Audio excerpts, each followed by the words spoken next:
E o primeiro dia de movimentação do mercado financeiro em 2025 foi de baixas. O repórter Fabrício Naitsky chega com os detalhes. Em um dia marcado por baixa liquidez nos mercados ao redor do mundo, o Ibovespa, índice da Bolsa de Valores de São Paulo, terminou a quinta-feira próximo da estabilidade, com queda de 0,13%, na marca dos 120 mil pontos. A B3 abriu as operações em baixa, mas se recuperou ao longo do dia. O principal destaque ficou com as ações da Petrobras, que subiram 1,6%, puxadas pela alta do preço do petróleo. O barril do tipo Brent terminou a quinta-feira com aumento de 1,73%, sendo negociado a $75,93. Outro fator que contribuiu para os dados foi a queda dos juros futuros, que no final do mês de dezembro chegaram ao maior patamar desde 2016. O cenário, porém, ainda é desafiador para 2025, com os especialistas preocupados com os ajustes fiscais do país. Já no exterior, as bolsas americanas terminaram a quinta-feira em queda. O Nasdaq teve baixa de 0,16%, o Dow Jones 0,36%. Já o S&P 500 caiu 0,22%. O mercado também se movimentou com o discurso do presidente chinês Xi Jinping, que prometeu medidas mais proativas do governo para incentivar a atividade econômica.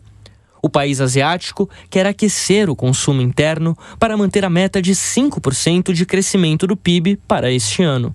O dólar, que chegou a bater 6,23, também fechou o dia com baixa de 0,28%, sendo cotado a R$ 6,16. Com isso, a queda acumulada na semana chegou a 0,5%. Para o estrategista-chefe da corretora Monte Bravo, Alexandre Matias, o primeiro dia de operações da Bolsa em 2025 terminou com sinais positivos. Dá para dizer que foi uma dinâmica razoavelmente otimista aqui no Brasil. O dólar se fortaleceu em termos globais, o câmbio aqui no Brasil resistiu, né, acabou fechando uma pequena queda.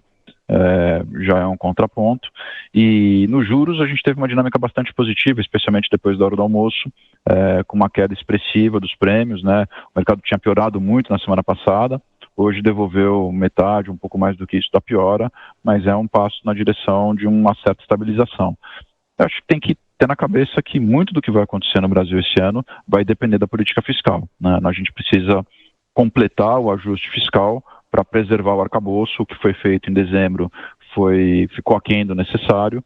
A gente vai ficar na expectativa de um movimento adicional do governo Lula no sentido de reforçar a credibilidade da âncora fiscal. Considerando a forte deterioração que a gente assistiu em dezembro, né, com a disparada do câmbio, a explosão dos juros e tudo, a gente tem um dia de melhora nos juros e estabilidade no dólar, contra um pano de fundo do dólar se fortalecendo globalmente, é um movimento na direção correta, né? Dá para ter algum otimismo, mas a gente precisa confirmar isso na semana que vem, quando a liquidez vai voltar ao normal.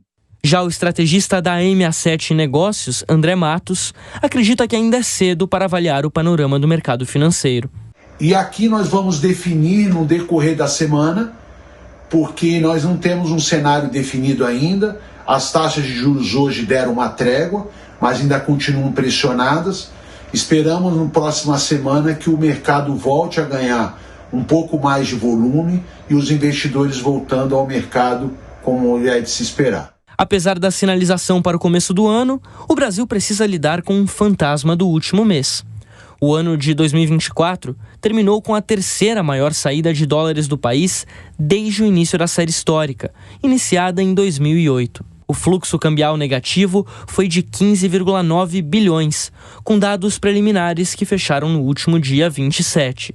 O resultado só fica atrás de 2019 e 2020, quando as saídas foram de 44,7 e 27,9 bilhões de dólares durante o governo Jair Bolsonaro.